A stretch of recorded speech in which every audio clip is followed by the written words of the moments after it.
Pernah nggak sih Anda lihat ada orang yang biasanya sabar, bijaksana, tiba-tiba kayak patah gitu aja. Karena stres, terus berubah total. Nah, hari ini kita bakal bedah tuntas apa yang sebenarnya terjadi di dalam otak kita pas momen ledakan itu muncul. Coba deh kita mulai dengan skenario ini yang mungkin Anda kenal banget. Ada teman atau mungkin malah diri kita sendiri yang biasanya tuh asik, kreatif, tenang. Entah kenapa tiba-tiba jadi super kaku, kritisnya minta ampun, dan dingin banget cuma gara-gara masalah sepele. Kenapa ya bisa gitu? Ini ternyata bukan sekedar lagi bad mood biasa. Ini bukan ledakan emosi yang acak loh, yang terjadi itu namanya pembajakan kognitif. Ini adalah sebuah kegagalan sistem di otak kita yang, percaya atau enggak, sebenarnya bisa diprediksi polanya. Yuk, kita bongkar cara kerjanya. Oke, buat ngerti gimana otak kita bisa dibajak, kita harus kenalan dulu nih sama tim manajemen yang ada di dalam kepala kita. Coba bayangin, ada 4 pemain kunci yang setiap hari menjalankan semua operasi di pikiran Anda. Yang pertama ada sang CEO. Nah, ini tuh intinya diri Anda, kompas moral Anda. Bagian ini kerjanya mikirin nilai-nilai, etika, keaslian. Dia nggak pernah terburu-buru. Pertanyaannya selalu, apakah ini benar? Apakah ini sejalan sama jati diri gue? Terus ada sang penjelajah. Anggap aja dia ini kepala bagian inovasi. Dia ini bagian otak yang jago banget lihat pola, nyari kemungkinan-kemungkinan baru, dan ngasih solusi-solusi out of the box waktu sang CEO lagi mentok. Lalu, kita punya sang penstabil. Dia ini kayak pustakawan atau sejarawan pribadinya otak. Tugasnya ngingetin semua pengalaman masa lalu, jaga semuanya tetap stabil lewat rutinitas, dan yang paling penting, mastiin ide-ide gila dari sang penjelajah tadi tetap realistis dan membumi. Terakhir, nah ini dia yang paling krusial, ada si anak magang. Bagian otak ini tuh obsesinya cuma satu, efisiensi. Pokoknya kerjaan beres, titik. Dia nggak peduli sama perasaan, nggak peduli sama nilai-nilai. Tapi, karena dia ini yang paling junior, paling nggak berpengalaman, logikanya itu kaku banget, hitam putih, dan sama sekali nggak lihat konteks. Nah, disinilah biang keladinya. Waktu Anda lagi capek banget, stres berat, atau kewalahan, baterai sang CEO sama penjelajah itu langsung drop, habis. Dalam kekosongan kekuasaan ini, siapa yang maju?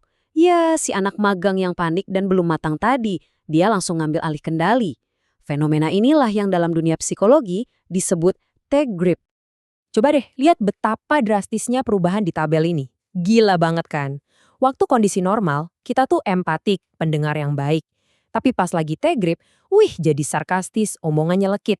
Biasanya meja agak berantakan dikit, cuek aja. Tiba-tiba bisa marah besar cuma lihat satu cangkir salah tempat. Fakta yang biasanya kita pakai buat belajar, sekarang jadi senjata buat nyerang orang. Ini bener-bener perubahan total dari Dr. Jekyll jadi Mr. Hyde.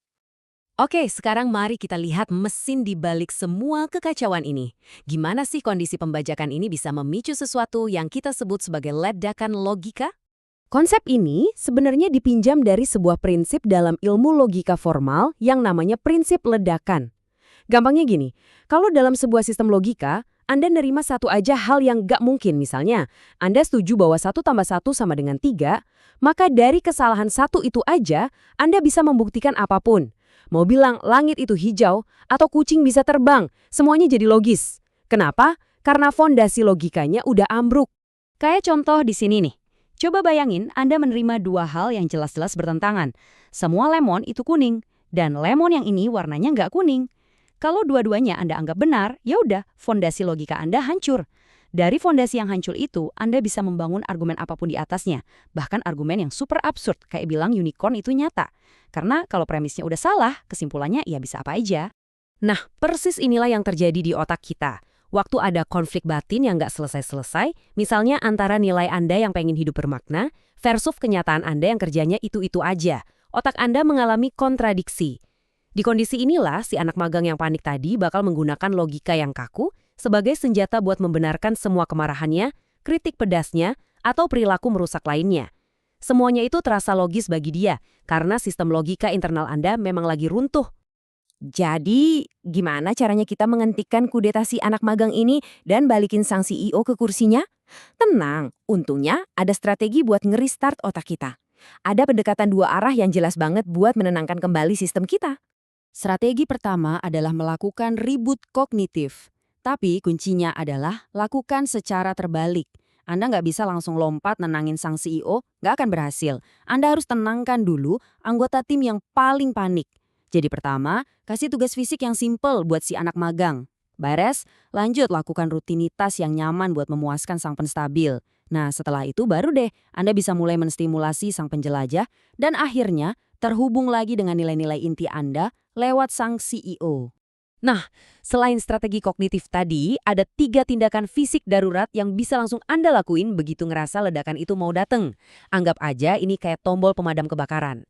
Tindakan-tindakan simpel ini, diam, ubah postur, dan pakai air dingin, itu secara ilmiah terbukti bisa memutus siklus kemarahan di otak secara instan.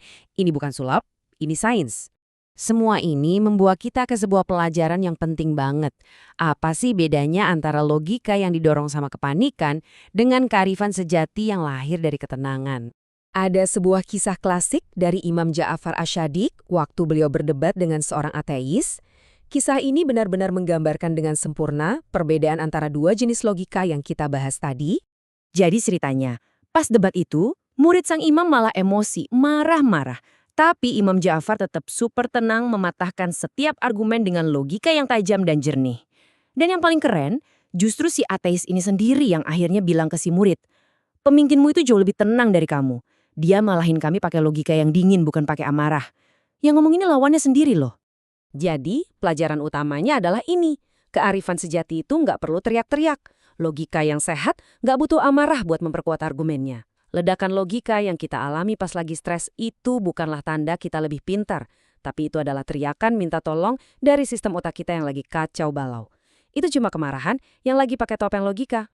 Nah, jadi pertanyaan buat kita renungkan bareng-bareng adalah, waktu Anda lagi pakai logika, apakah logika itu benar-benar melayani kearifan Anda untuk membangun sesuatu? Atau jangan-jangan logika itu cuma lagi dipinjam sama amarah Anda untuk jadi senjata? Dengan kita kenal bedanya, kita bisa memilih untuk jadi arsitek yang membangun, bukan perusak, dalam setiap interaksi kita.